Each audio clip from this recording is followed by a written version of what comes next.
1, 2, 3, 4. Y'all ready for this? Ladies and gentlemen. Never been done before. We're talking about a subject. To bring you to the light. Farewell to you, people. Here to speak with me now is LaTricea Adams, founder, CEO, and president of Young, Gifted, and Green. Thank you so much for being on Hard Knock Radio today. Yeah, thank you for the invitation, for having me. Young, Gifted, and Green is a nonprofit environmental justice organization that influences policy change through political advocacy, mentorship, and training. And we'll talk about environmental justice in a moment. But let's get into this threat that the community in Memphis is facing from data centers. Specifically, there in South Memphis, there's an AI, artificial intelligence facility that is owned and operated by Elon Musk, Mr. Twitter X man. It's using gas turbines in South Memphis.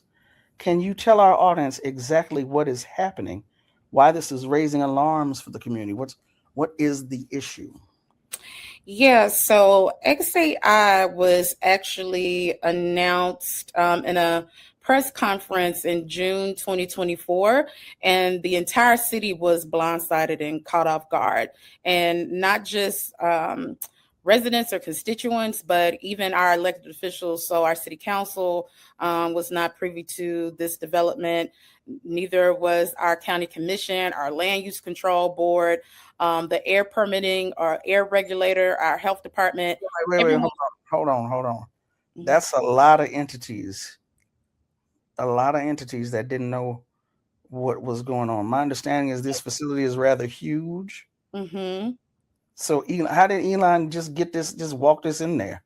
Yeah, so essentially what happened behind closed doors, the president of the Memphis Chamber of Commerce, along with the city mayor and the president of our utility provider, Memphis Light, Gas, and Water, pretty much courted Elon to come into Memphis, unbeknownst, to community, even the people who were on our ballot that were elected to serve. And so they brokered this deal, a closed door deal. And once it rolled out, there literally was no way that we could stop it. One of the biggest things, particularly, which is very problematic, is that the Chamber of Commerce essentially gave insight to XAI around how to bypass our permitting process, even from a land use perspective. So it, for lack of better terms, it was real nasty work. Definitely, the community was robbed of our democracy because there wasn't even an opportunity for our land use control board, our city council, to even take this project into consideration to either vote it up or down. So, even the semblance of trying to resist it to not even exist, we weren't even granted that option. Okay, well, so let me ask you then, what is it that this backdoor deal promised to Elon Musk, and what is the reality of what this deal means or is currently doing to the community in Memphis? Yeah, so it pretty much gave the green light without any permits, without any accountability or oversight to set up shop. The most problematic of the development of XAI was the methane gas turbines. Well, hold on. Was there like a promise of jobs, of revenue from this facility? What's going on? So there was a promise, which is a falsehood, of jobs that we still have yet to see. And because XAI did not request or require a pilot, there is revenue through property taxes. However, our appraiser for the county didn't even really use that to the advantage to make sure that the actual building that they bought, that, you know, it was going to yield the most revenue. So there still was money that was left on the table. But even with all of that, community still has not seen any of that, right?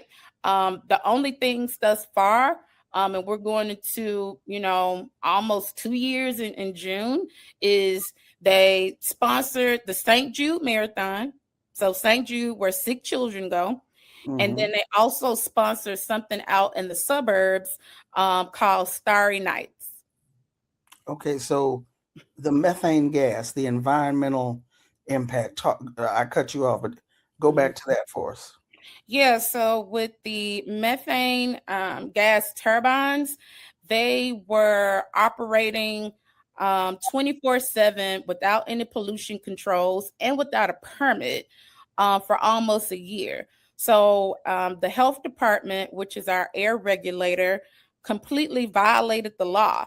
In fact, just last week, even the Trump administration doubled down and said that with methane turbines, even if they are temporary, they must require a permit before operating. XAI didn't do that, and our local health department didn't even require it. So with these turbines, they were emitting things such as formaldehyde. No person that's alive, right, should be coming into contact with formaldehyde. Embalming fluid, yeah. Yeah. Okay, so XAI, this artificial intelligence data center, we know from, you know, previous discussions, basically this is a facility, a huge facility that utilizes gobs of servers, terminals that produce the artificial intelligence that we as consumers utilize on the web. But these servers, this physical location, it takes quote unquote space, but it also takes energy. The computers, the servers, etc., run extremely hot, and they need to be cooled. They take up resource sources such as clean water as part of the cooling process, and their operating emits gases into the air. Yes. Now, the gas turbine, this is what's powering the facility? Yeah, so it's not necessarily what's being emitted, it's what's powering the facility. Correct. So kind of adopting, or XAI adopting, the Silicon Valley mantra of build and go fast. They rush through the process to take it to scale. And so essentially, they planned initially to transition from using the turbines and actually connecting to the grid, but it took them a long time to do that. You know, the damage was already done. At one point, there were over 20 turbines that were operating with no permit, right? Like no accountability. And so until, you know, they were ready to do that transition, which took almost a year, they were just operating these turbines. Now, since they do have a permit, the permit allows them to actually use the turbines as backup, and the turbines now have pollution controls, whereas for a whole year, they didn't have any of those things. So when you say the damage has already been done, what is the damage? The damage is contributing to the air pollution, and specifically in 3A109. So communities like Boxtown, Westwood, and the other impacted community by Colossus 2, which is the second XAI location, there's already 17 other industrial polluters just in that zip code alone, 17 other ones. So we have like the Tennessee Valley Authority, you have Valero, which is an oil refinery. And so when you think about a industry or business that is this big, that's making this much of a contribution to the existing pollution, it definitely causes just our air quality in general to worsen even more than it already was at first, right? In this particular part of the city, there have been multiple instances where our county was not in compliance with the Clean Air Act, where for this particular community, they were in what's called non-attainment, meaning that things such as ozone was over the acceptable levels. So to think about this community that's already vulnerable, right? Already, some of the highest asthma rates, not just in Shelby County, but across the state, to add on to the existing pollution definitely makes things much worse from a public health perspective for people who are also dealing with, economic distress as well. So there's a lot of intersections where bringing something like this, adding on to the pollution, definitely is, detrimental to those impacted community members. So we know that environmental justice arose as a response to environmental racism, such as the location of severe polluting industries such as oil refineries and refuse, trash, garbage. I'm not sure what the word is, not compact. Facilities that process the garbage being located, incinerators, that's it, thank you, being located in predominantly Black areas in the South. And in some instances, in Louisiana, for example, they call it Cancer Alley because of the incidences of illness of people in the community from all of those polluting industries being so concentrated. And you're telling us that this AI facility from Elon Musk is now compounding to adding to the existing pollution of Memphis, of South Memphis, because of, again, the existence of these other polluting industries. So you talked about asthma. Have you been able to find out or ascertain new or increasing instances of cancer? So I won't be able to speak to saying that like there's causation with more increased cases of cancer. However, we do know that the risk increased, right? So anytime, you have an abundance of formaldehyde, right? I mean, more than this community has ever seen, formaldehyde is cancer causing. So the risks absolutely have increased on top of, as you mentioned, what already existed. Now, what I will say is during the appeal, there was an appeal that was filed on behalf of Young, Gifted, and Green and the NAACP, represented by the Southern Environmental Law Center. In the appeal, we actually heard in affidavits, people from, Boxtown, from Whitehaven, from Westwood, that talked about not even wanting to go outside anymore, not even want to take their family and their children outside, to the park. People who are already suffering with asthma, feeling more instances where they're having respiratory issues, so there's definitely increased risk, with increased risk cancer, with increased risk of worsening respiratory issues, everything is so compounded. You're listening to Hard Knock Radio here on the Pacifica Network. My name is Tandasizwe Shimaringa, sitting in for Davey D. I'm speaking with LaTricea Adams, founder, CEO, and president of Young, Gifted, and Green.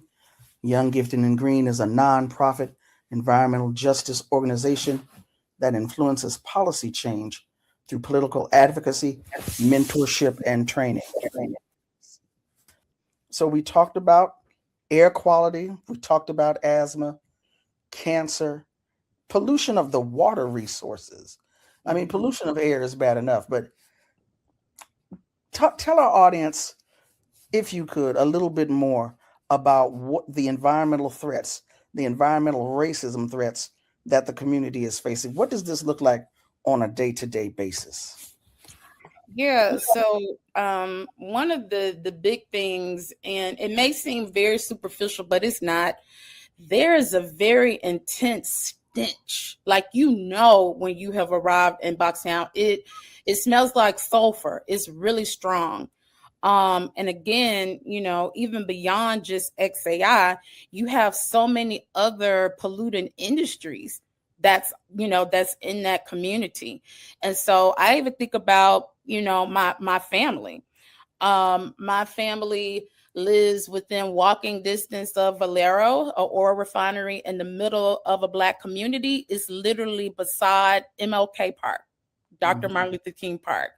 And I think about my maternal aunts. They all died. They are all deceased, and they all died from cancer. Well, wait a minute. They all died. How many are we talking about? So my mom had 5 aunts, and they are all now deceased. No, stop it. Stop it. Mm-hmm. Yep. From cancer. My dad's mom, she also passed away from cancer 6 months after he passed away. Now, he didn't pass away from cancer. He passed away from a heart attack, but prior to that, he had a stroke. Now, this is somebody that's, health conscious, but it doesn't matter if you, are inundated, with extreme pollution. We're talking about people that have respiratory illnesses that never smoked, or a lot of times people try to attribute that to behaviors, to social behaviors, but don't acknowledge the polluted air that we breathe. You can smell it, and let alone just the homes that are in proximity to these industries. You have schools. So I think about, I'm a former educator, and I think about the amount of school days that our babies miss, particularly in South Memphis, because they're sick, because they have respiratory issues. And then just think about, we're still dealing with the fallout of COVID. Some of our children and parents develop, chronic respiratory issues due to COVID. And so, with long COVID. So all of those things are connected. And, while it's painful for me to talk about my own family, it's not just mine. It is not just my family. I'm talking about whole blocks and streets of residents in South Memphis where people have literally died from cancer, from heart attacks, from strokes, all of these things that can be contributed to environmental pollution. When I read about the methane gas, the first thing that came to my mind out here in Los Angeles is when we take trips to Northern California, to the Bay Area, to Sacramento, we usually pass through Bakersfield, California. And I call that the stinky corridor because of the number of factory farms there with cattle. And I have contemplated getting a gas mask. You try to drive through it. It's not going to last that long, but still, you're trying to drive through. You're trying to hold your breath. You roll up all your windows. You don't turn on the air conditioning because that stench. It's like, if this is what it smells like, why would I ingest this willingly through my mouth into my lungs? This is horrible, right? And then you have here in places like Watts, for example, you have, well, not just Watts, but South LA, most parts of East Los Angeles, South Los Angeles, you have the pollution, noise pollution, air pollution of freeways that are ringing predominantly Black and brown neighborhoods. So when we talk about environmental racism, we're talking about these environmental factors where people live, work, and play. And Young, Gifted, and Green, again, you're an environmental justice organization. We know that environmental justice arose as a result of these threats our communities face from environmental racism. What does environmental justice look like for that community in Memphis from the perspective of Young, Gifted, and Green? So first, we need consequences via reparations. You have to hit people in their pockets. While reparations won't bring back, our family members, that are now, with the ancestors, but it's a step. The other thing that is really just a bottom line is a moratorium on bringing industry in the same community. Like, how much more are you going to bring right on top of what already exists? So one of the things that I know we are advocating, among many things, is to essentially designate communities that are in 3A109, for example, considering those like special populations, meaning that like off the bat, there are safeguards, guardrails where no one can do any additional polluting industrial development in those communities, right? And it's not missed on me that these same communities are redlined. You mentioned in parts of California with the implications around transportation. Interstate 55, which will take you all the way to St. Louis and all the way in the Delta past New Orleans, is in the middle of this community. So you talk about a trifecta. So you have 18-wheelers that are going back and forth in these communities. You have industry. We also have railway that's also in the middle, literally running smack dab in the middle of these communities. Enough is enough. So there has to be a moratorium, a stop where there is protection so that no additional harm will take place. And the other thing that is really critical is these industries need to be held accountable, where they need to pay for the damage that they did, and they need to shut them down. And the government agencies, those, big exec bureaucrats that break the law, like we saw with our health department in Memphis, we need to see people lose their job. I'm a former public servant, and if I was a teacher and I broke the law, they would have my face all over the news. I would get my license taken away. Why don't we have that same accountability with our, regulators, right? We need that same matched energy. So there's several things that need to happen where the bottom line is consequences for the actions that have been killing Black folks for decades. Somebody has to pay the cost, and it needs to be the polluters. So I hear you on all of that. I'm with all of that. But let me ask, has anyone, i.e. from the environmental justice side, from the corporate side, from the political city/state/whatever side, has anyone talked about possibly relocating the residents to areas of the city that are less polluted?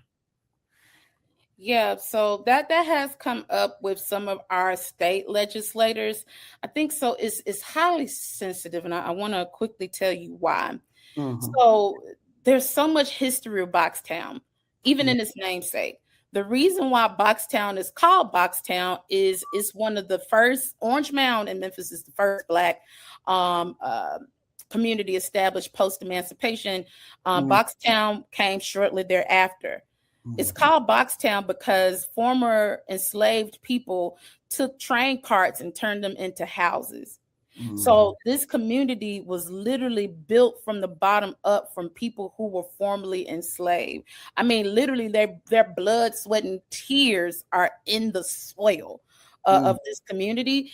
And so, and it also comes, and rightfully so, with a source of pride. And so it's this, it's this feeling of feeling torn, right? Where it's like, this is so unhealthy. This is harmful. It's making my family sick. But then at the same time, my God, my ancestors built this. It's not fair, Right. that we didn't do this and that we got to give up our land that people died for, so it's such, it's really tough. It's really tough. It's really difficult to make that type of decision because you know what? Nobody should have to make that decision. Okay. So I wish that I had a clearer answer. That's kind of the place where we're stuck. Well, I figured that's probably what it was. Yeah. You don't want to give up your home, and you should not have to give up your home. I know. Yeah, I figured that, but I wanted to at least ask to see if it was being floated as a form of reparation. But at the same time, like you said, the history, the blood, the sweat is soaked into the ground. And speaking of ground, no. But sometimes in certain communities, depending upon the polluter, for example, oil, gas stations, for example, and oil refineries, they'll do what is called, quote unquote, soil remediation. After a polluting industry has left, remediate that area, that soil, so that something new can come. You want to build a school, but why would you build a school on a toxic landfill, right? You remediate the soil. Are there any efforts, or can there be any efforts to, I'm making up words here, remediate the environment, clean the air, for example, of some of these areas? I mean, we would love to, give Elon Musk the boot and get that facility out of there. But what are there any options available for cleaner air currently? Yeah, so I do want to uplift some of the work of Memphis Community Against Pollution. The first step is actually consistent monitoring. So right now in the N38109, specifically near the XAI facility, there's not an air pollution monitor. Isn't that crazy? Now you got 17 polluted industries that's concentrated right there, and there's no air monitor. They're literally looking at data that's all the way across town in like the suburbs is where that air monitor is. That has nothing to do with the proximity to these industries. So one of the things that Memphis Community Against Pollution, so Representative Justin Pearson, as well as Keyshawn Pearson, with the support of Dr. Sakobi Wilson, with Siege, and I do not want to butcher, no, try not to use acronyms, but it's also an EJ organization in the DC area. They actually gave the funding for Memphis Community Against Pollution to get purple air monitors. Now, we know we need much more, industrial scale air monitors to be able to capture what's happening with all of these polluters. But that's the first step because it's community centered. So there is a movement where when it involves community education around like how do we become citizen scientists, right? So where we're not just solely dependent on what the government is telling us, because that's a whole nother conversation for another day with data that comes from the government. But then also, being able to establish patterns that community members see with air quality that can be attributed to spikes, with some of these pollutant industries. Now, to answer your question about are there mechanisms where we can clean the air? So one of the things, that is so simple because God gives us the things to heal ourselves and his planet. So trees, that seems so simple, but we need more trees. Think about the tree removal that happened to make room for all of these industries. Beyond just trees naturally being able to absorb some of these pollutants, CO2. It also addresses the urban heat islands that we see in majority Black communities. Yeah. So they're natural, approaches to be able to get the air to a state that's breathable. Because right now, in its current state, this is not it.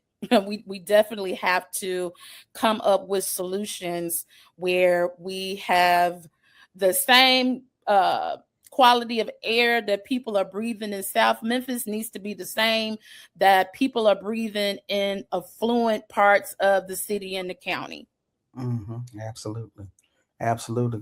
You're listening to Hard Knock Radio here on the Pacifica Network. My name is Tanda Sizwe Shimaringa, sitting in for Davey D.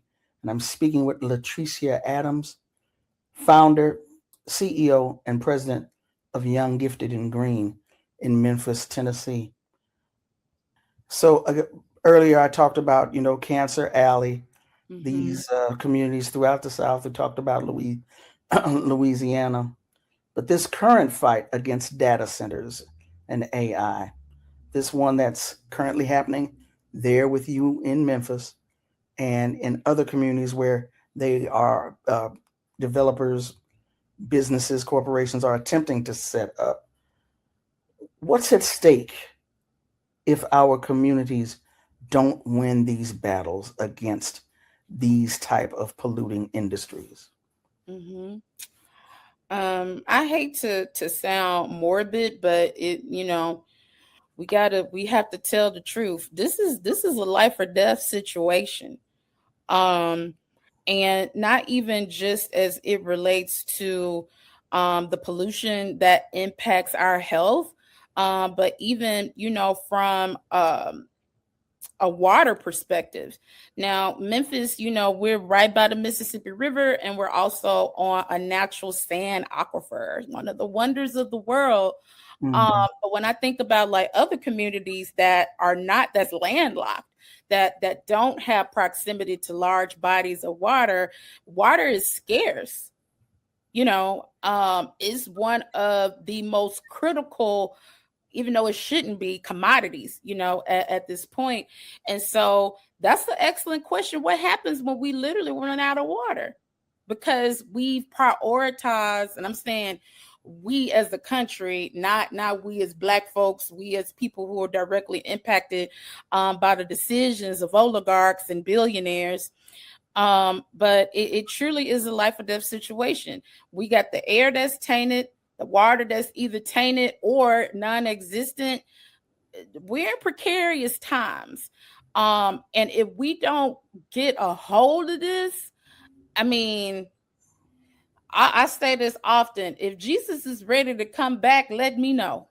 Right? Like, are you ready for the saints to rise? Because it's given apocalyptic vibes, right? Like, if we run out of the very resources that we need for survival as humans, the human race as we know it will literally be extinct.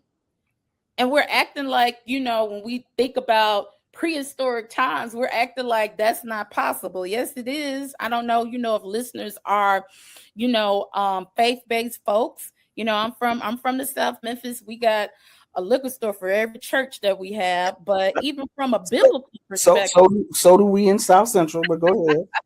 Yeah, even from a biblical perspective, the writing is on the wall. Like, how much deeper into destruction are we going to go before we wake up and realize, regardless of our zip code, regardless of how much money we have, we breathe the same air. Water is still all connected. It's only a matter of time before it stops just being a Black issue or a Latino issue or an indigenous issue. It's everybody's issue. And we're learning that now with these data centers. Think about it, it's at first, and then you see like white communities also battling against these data centers. So, yeah. I know I keep saying I want to ask you. It's so much I want to ask. I could keep you here all day, but I can't. Can you walk our audience through how water is utilized in an AI data center? Mm-hmm. Yeah, so you did wonderful framing at the top of our conversation, where with data centers, they need not even millions and millions of gallons of water for cooling. So the data centers, they get really hot. And one thing that I will say that is just a little bit of potential optimism that's very unique in Well, Memphis. hold on, because I want to hold on to that part. Mhm. I wanted to come back to the optimism, but when we Mhm. say that they need water to cool, are we Mhm. talking about like how does that work? Are we talking about like how your car needs water or coolant Uh, that is mhm. run through a radiator, which then runs through your engine to cool? How does this work with a data center? Yeah, so data centers need literally millions of gallons a day, not a week, a month, a year, a day. So it's almost like you can't even fathom a day, millions of gallons a day. And think about how many data centers exist right now across the nation. So this level of commercial water usage is not comparable to what Well, no, what I'm asking you like the mechanics of how they use the water. Do you know that? Yeah, so I mean, base level, and again, I'm not an engineer. The basis of my knowledge is they need a significant amount of water for cooling because they're using such a large amount of energy. We know that generates heat. And so, with some of the chips that are used that are extremely expensive, so that they don't overheat, and so that the actual technology can function, they need a lot of water. Sorry that I can't, go into I got you. extreme detail Right, I with got it, you. Okay. but it's the chips that again that are really expensive that actually help with the operations of AI, and the sheer immensity of them, and the amount of energy usage that also generates or contributes to the heat, causing the need for such a significant amount of water. Okay. Anita, clean this up. All right. So here's the other question I want to ask you. You painted, I'm not gonna lie, I'm not gonna hold you, I'm not gonna lie. That sounded kind of like a pretty bleak picture that you painted a moment ago.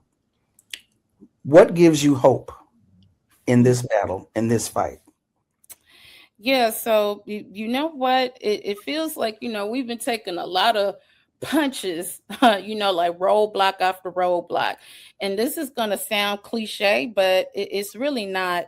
What personally keeps me grounded is to reflect on the civil rights movement, like the amount of roadblocks that they experience, where at some point it felt like failure after failure, but they were resistant, they still are resilient and still kept pushing, like they didn't give up. And then also, and this is for, I'm a millennial, but to millennials and Gen Z, it takes a while.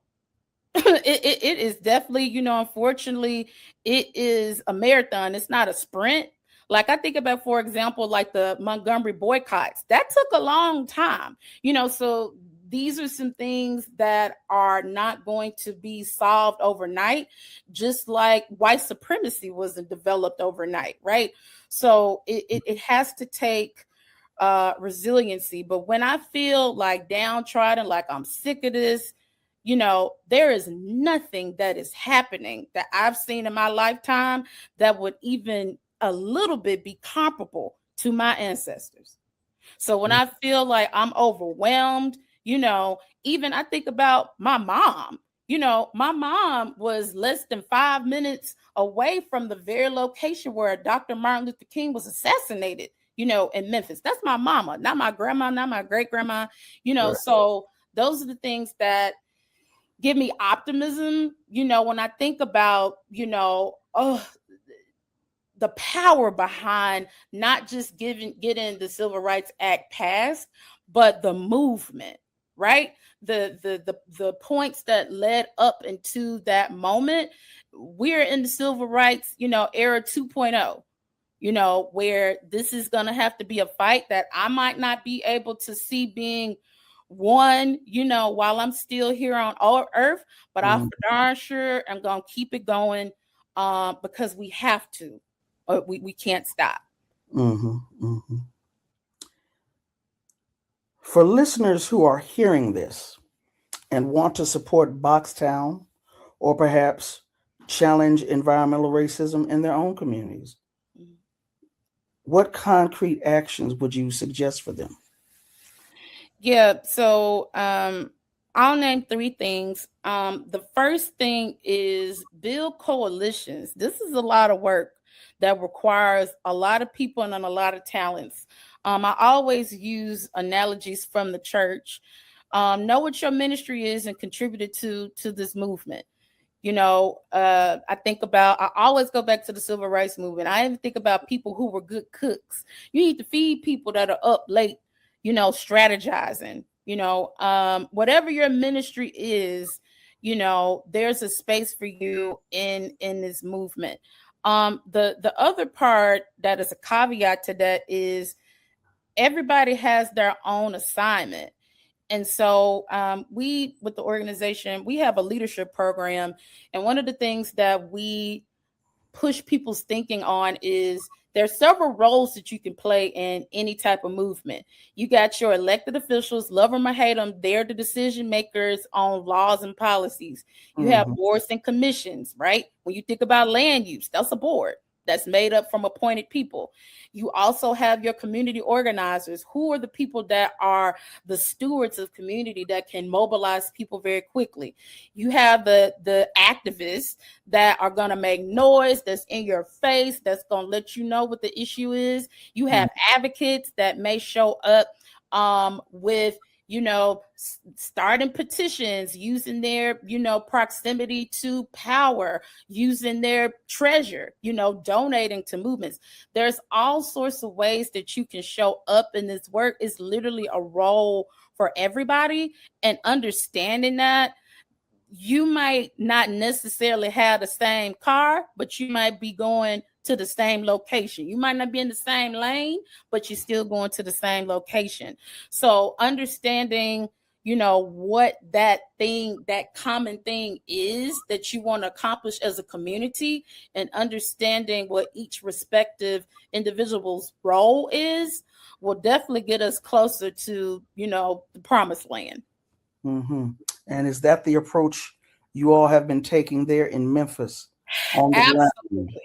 Absolutely. I mean, we have where, us as an organization, we do a lot of the political advocacy work, the engagement with, the decision makers and the policy makers, but we also have scientists, we have attorneys, we have the faith-based community, we have social justice activists. I mean, it's a diverse group of people with the ultimate goal, which is to protect the environment from additional harm and address the legacy pollution that got us to where we are right now in the first place.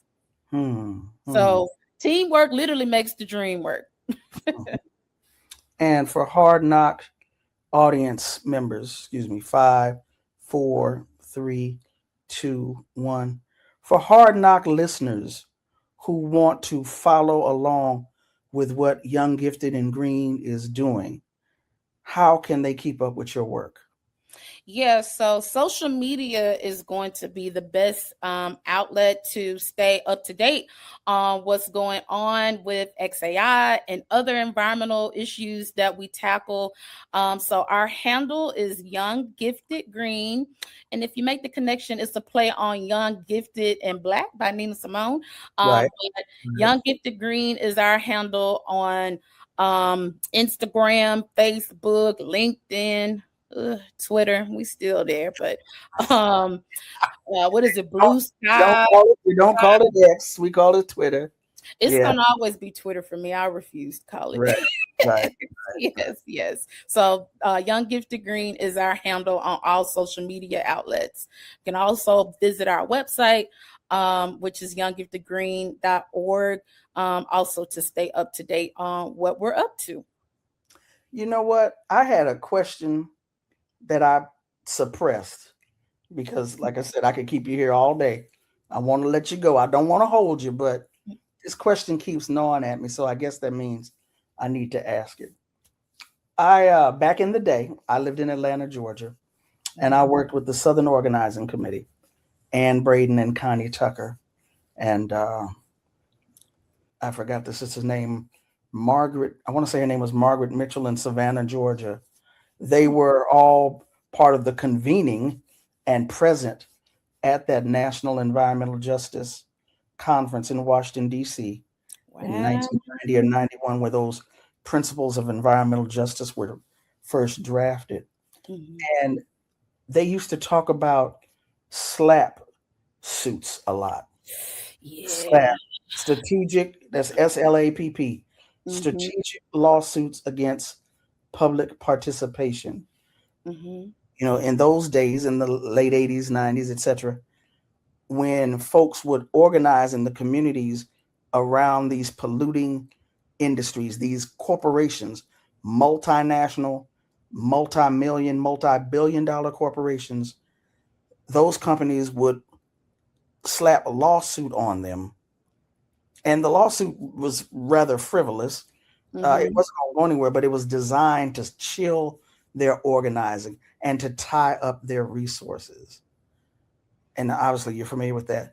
Yes. What type of resistance, before we sign off on here, before we sign off and get up out of here, what type of resistance has been meted out? Excuse me. What type of resistance has the community faced organizing against not just this data center, but data centers in general? Yeah, that's an excellent question. So I think, using Memphis as an example, you have organizations literally like Young, Gifted, and Green, the NAACP, the Southern Environmental Law Center, where we were bear the brunt of that, right? So one of the things that has been very helpful beyond words actually is the support of attorneys. So for example, even as I speak with you, today, being very mindful of the language that I use. So for example, like not implicating like causation, or even like a relationship, but saying that it may increase risk or something is a risk, where we really know what time it is. But literally with word choice, really, can save you from having to go to court if somebody sues you. The other aspect is straight up facts. So really quickly, I want to use an example of something that happened to me personally almost a year from today. So Young, Gifted, and Green actually was one of the recipients of one of the EPA's community change grants, which was an environmental justice grant. But we know day one of the new administration, that got rolled back. Not only did they take the grant away, which we already knew that was going to happen, I was not only attacked by conservative media, but also by the administration. And so I probably should have been like more upset and maybe scared than I was, but I'm from Memphis and I know who I am and whose I am. And so they were lying. They were literally lying. And so essentially what they didn't expect for me to have are attorneys. The way that my attorney read them down, I didn't have to say a word because they're lying. So in those instances, where people are being frivolous and petty, use the furthest extent of our right to counsel. And even if that means, you have to seek pro bono, services right now, people are real nice because we're in some very, a very unique space. I'll say that right now. But definitely this is a time more than ever to make friends, with attorneys that are people-centered. And that are able to provide advisement. That doesn't mean that you don't stand on business. It just means being very clever and very strategic how you get your messaging across without watering down what the true reality is for the communities where we live and where our loved ones live. LaTricea Adams, founder, CEO, president of Young, Gifted, and Green in Memphis, Tennessee. Thank you so much for being on Hard Knock today. Thank you. Hard Knock, turn the speakers in your car up. Quality program, turn in for the real talk, don't stop. Ian Man at it again, Sam Man, Daddy Man, Chris Juwan Cam, innovation, stimulating ill conversation. Anything else is just imitation, simulation. Step into the zone, the Bay Area zone. Hard Knock Radio, let's go. Big shout out Anita and Davey D. Yeah, right, feel me. Honing down at Hard Knock Radio. Hard Knock Radio. Kinda crazy though. Oakland, stand up. Yeah. Stand up. Ensemble, Big Now Wolves. Yeah. Bellevue. Come on. Check out. Why every novice think they hard knock when they ain't going all in and ain't paid the cost of the fee? Hating that they made babies, trying to eat jelly from the still great beef. Say please, maybe they'll save you a seat at the table with a great bread making a speech. Saying peace to their lovers, I name with a please. Hey, there's some shade on your name in the street. Go. Hey, we ain't Davey G. Real Talk Radio. You and I rocking with the best in the West. West Coast, Monday through Friday. Sing it, Chris. East Coast. Dance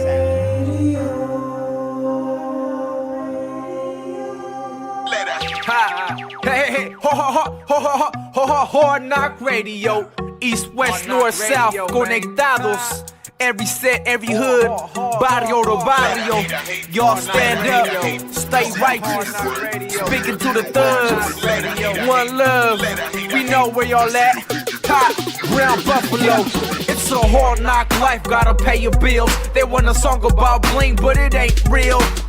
We speak to the kids and the OGs. Organized, mobilized, be the change you wanna see. 415s bumping Hard Knock Radio. Brown Buffalo, all up in your stereo. And to the youth, live life like it's golden. Go dumb, go hard, but don't forget where you going. We from the hood, so it's all to the good. Let us know this what you're feeling is right. Let's get this understood. It's only one reason why we here today. We tryna make real music so the people can relate.